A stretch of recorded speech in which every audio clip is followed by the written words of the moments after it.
Welcome to the Comfortable in Chaos Podcast. Strangle your demons and let's go. Y'all need Jesus!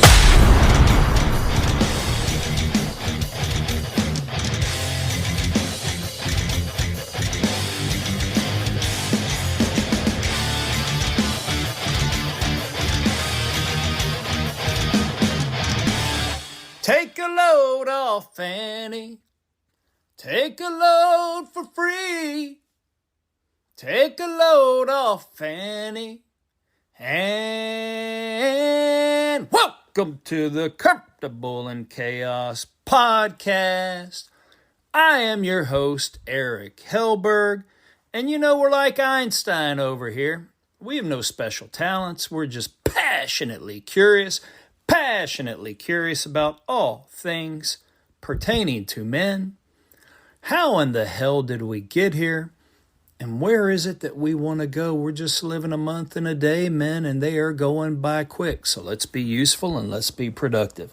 How in the world would Fanny, and I'm going to go ahead and tell you, it's Fannie Willis. Oh, yeah, Fulton County, Georgia, DA. I tell you what, good old hot Atlanta. And old Fanny. She's in charge of making sure that there's no civil strife, laws are kept, and the safeguarding of the citizenry over there. Well, of course, I can't hold Fanny. Well, maybe we can hold her in contempt now. But I cannot hold Fanny into account when I used to work in good old hot Atlanta. And I tell you what, I can't mention the Dominican Republic because I have so many baseball friends from there. We can't say anything about the DR. But I'll tell you what, I had a hell of a time with those Haitians and Jamaicans in Atlanta.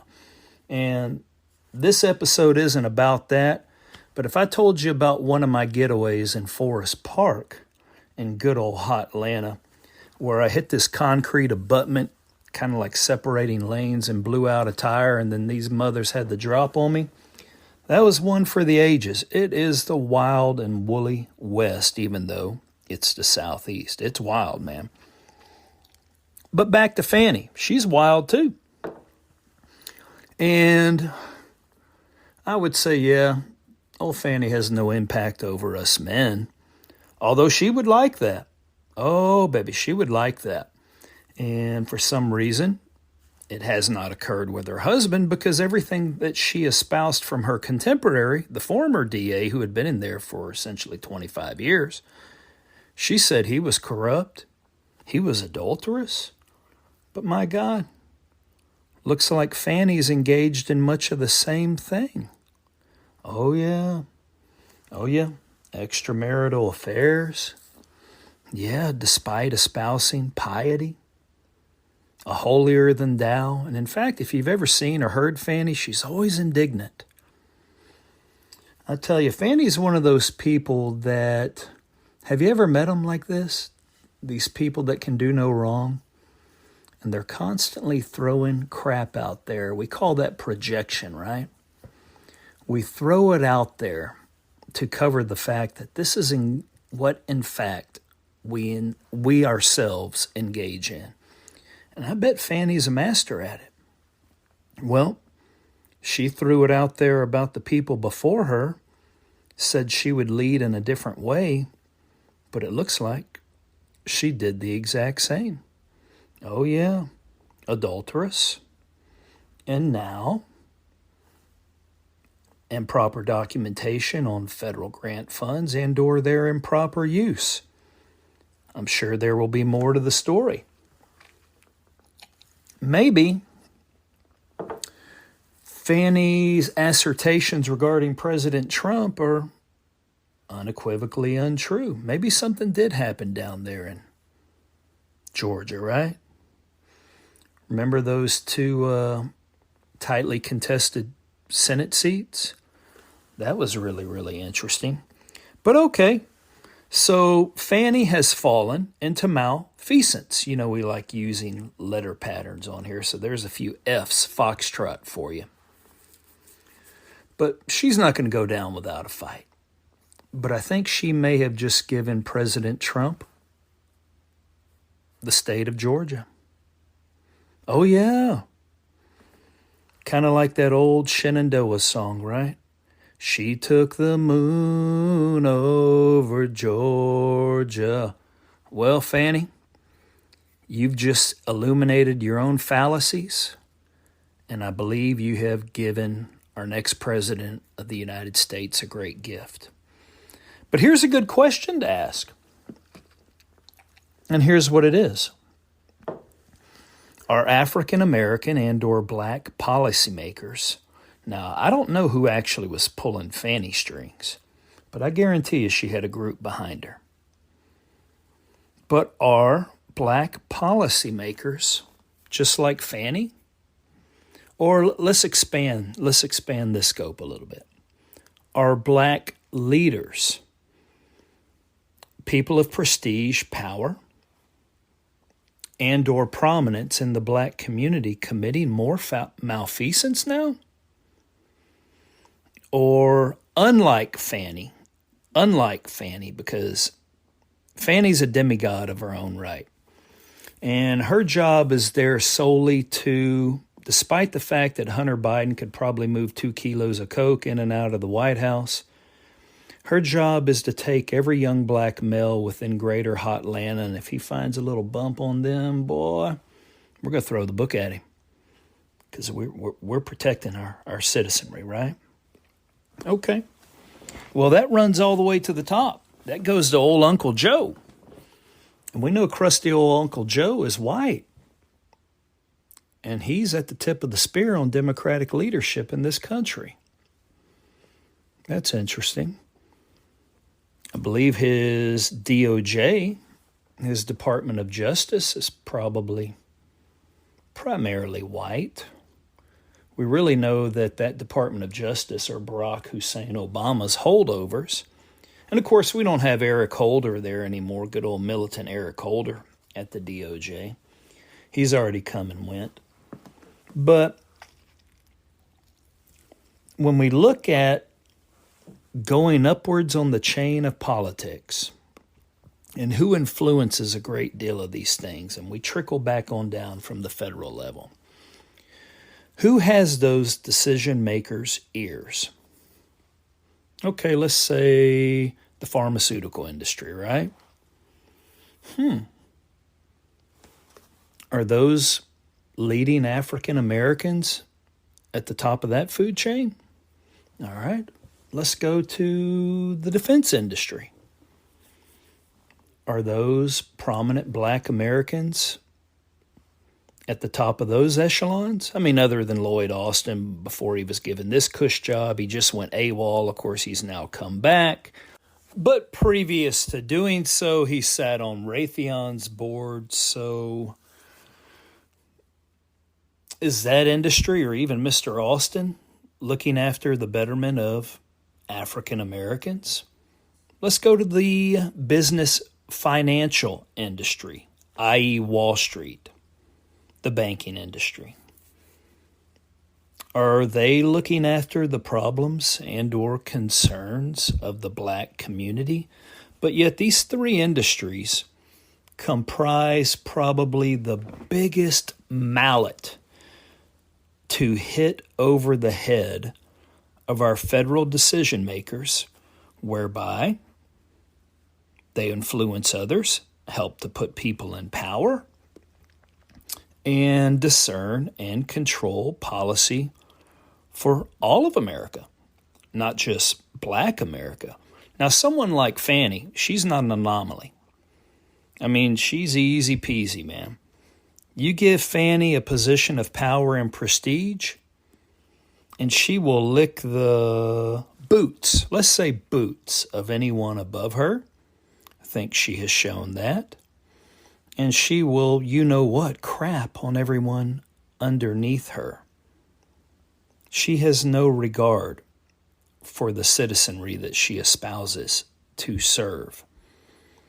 And that's a troubling fact. So at the same time, though,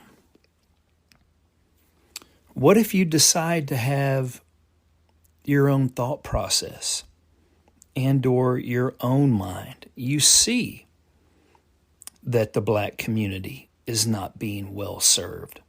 In fact, at this current stage of the game, no part of America is being served very well. That's why we need a change. And if you are a black leader and or a person of prominence within that community, and you go off script, we seem to have a rash of that going on. And what I'm talking about here is having your own individuality and or thought process. Your ability to think critically. I think the rapper Killer Mike probably had the best synopsis I've ever heard. He said, just close your eyes. Don't even look at the person. Listen to the policies that they espouse and how they go about saying these will be implemented and what that eventuality will be for the greater group that they are trying to then effectuate that to.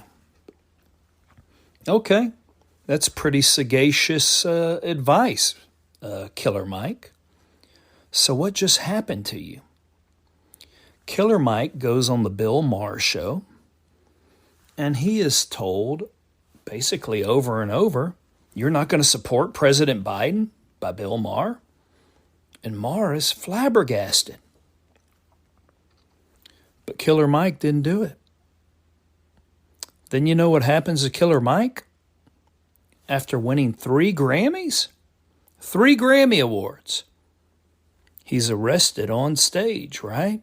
A public spectacle. A public humiliation. Really, a public setting of example, meaning if you are of this skin color and you espouse something different than the normal narrative, we are saying that you are incapable of making an informed decision. You are incapable of thinking for yourself. And how fucking insulting is that as a black man or woman and or African American to be told that because of the color of your skin, you must think a certain way and support someone who has not one iota of concern about you. Did you know Killer Mike supported Bernie Sanders way back when? Now, I'm going to tell you this. Bernie Sanders has always had some socialist loco-yoco, if you want to call it that. It's a little bit nuts. I believe capitalism is the greatest freer of mankind. There are some structures that can be put in there that can further enable some equity. But really where Bernie Sanders was coming from was that we do have social injustice here. We've had the greatest wealth transfer in history to the people, as I mentioned earlier, top of the food chain while people are working their nuts off. It's a show for men. Simply trying to maintain, much less get ahead. And Killer Mike actually agreed with him. And then he started talking about the criminal justice system and different things like that. Well, Fanny, you're a part of that problem as the DA, right? Dude has a little trace amount of coke in his Impala. He's going down. Hunter Biden, wheelbarrows full of coke. And, you know, he just didn't get hugged enough. Commanders biting people on the ass. And something just happened. You're suffering and you're an addict. We get it, Hunter. But that's the president's son. And I guess that is in liberty and justice for all. But Killer Mike has the ability to think for himself. He has the ability to think for the people that he makes music for. He actually has the ability to think for the greater populace at large. And you know what he received? Condemnation and he was arrested simply for this was an action that was partaken on behalf of a citizen. The police responded in accordance with a citizen's arrest. Now, Killer Mike has his own security detail, but evidently before they allowed him to go up on stage and also sit in the audience and then receive 3 Grammys, he had had some type of altercation with the security at the Grammy Awards. Does this make sense to you? Really? I think Killer Mike just didn't simply say what they expected him to say and or believe, and now he's in big trouble. They're going to try to discredit him. Let's go to good old Eric Adams, who certainly didn't become mayor of New York on his own, but those good old Democrats thought they had a bastion of their ideals, constructs, and could define policy for one of the greatest cities, and yeah, it is one of the greatest cities in the world. But liberal policy, democratic policy, destroyed the city of which he was presiding. And no matter what his ideology was before that, he knew that New York was being destroyed. Oh yeah, with all these migrants being brought in, taking your jobs, Black America, you're being incarcerated at a rate greater than any time in history and in proportion greater than any time in history. And we can talk about black on black crime and all that bullshit stuff. That's an episode for another day. But migrants can fly without ID in this country. They're given cell phones, $5,000 stipends, can go anywhere in America, simply because they are breaking the law. They're being brought in to replace you. Is that support? All right, the next time you're the victim, if you want to call it that, of a traffic stop, refuse to show some ID and see what happens. So Eric Adams says no more. New York City can't sustain it. Guess what? Well, his CFO is being investigated. His whole administration is now being investigated. And that comes from good old crusty Uncle Joe's Department of Justice, right? That leadership that puts people in positions of power, but if you go off the res, will not support you. All right. Let's look at Cori Bush, very outspoken congresswoman from the state of Missouri, the heartland of America. Well, she was recently asked in an interview if she was going to support President Biden. Asked repeatedly. Well, guess what? She refused to answer. Now she's being investigated for ethics violations. Improper funding, perhaps, of her husband, who has a security background, being brought into the picture to help protect her because now she's received $750,000, or I believe that's how much money she was asking for a protective detail. Because of her stance, she is now receiving death threats. So Cori Bush has now gone off script. So it goes back to my original question. Are prominent people within the black community either committing acts of malfeasance and or breaking the law, or is there only crime and or things deemed problematic with them that they are not saying what they are supposed to say? Isn't that problematic in and of itself?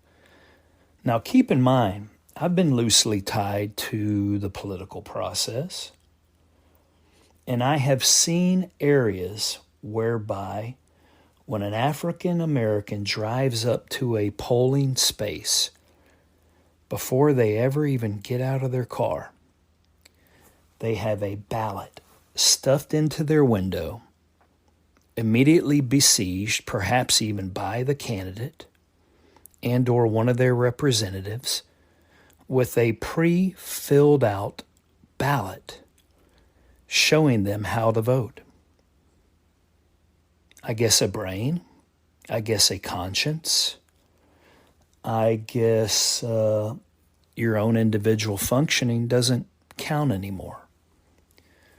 But in these instances now, people are starting to see that they have not been adequately represented by the Democratic Party, and they're starting to fight back. And the crazy thing is, you're considered to be a militant and or that you are fighting should you only choose to think for yourself. That's insulting, and that is disgraceful. So I guess who they have to go after now is Snoop Dogg. He likes Trump. And hell, even if we gave Snoop Dogg Skechers to Sleepy Joe, that's not going to help him ambulate and or walk better, is it? Dude's still going to fall over and stumble.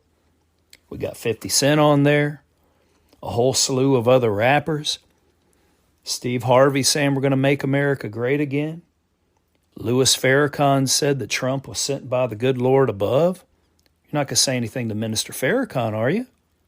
Because you know he'll get your ass behind the scenes. Oh, yeah. He says Trump's real. Why don't we all just become real? Why don't we do what Killer Mike simply said? Forget where the message is coming from, and let's just listen. Stop trusting other leaders like Fannie Willis who only care about themselves. Put into positions whereby they then dictate what it is you're supposed to do and what it is that you are supposed to think. Remember, in Hosea it says, my people perish for a lack of knowledge. And I know that the black community is very well churched with a lot of very good pastors. So what that is saying is simply think for yourselves, find out the information, and critically think. No more trust. Trust means you do not know. It's called blind faith. You are hoping, you are trusting that this person has your best interest at heart. Oftentimes these days, they only have their own interests at heart. So until next time on the Comfortable in Chaos podcast, I bid you bon voyage, my burgeoning flock. Until next time, like and subscribe to the Comfortable in Chaos podcast.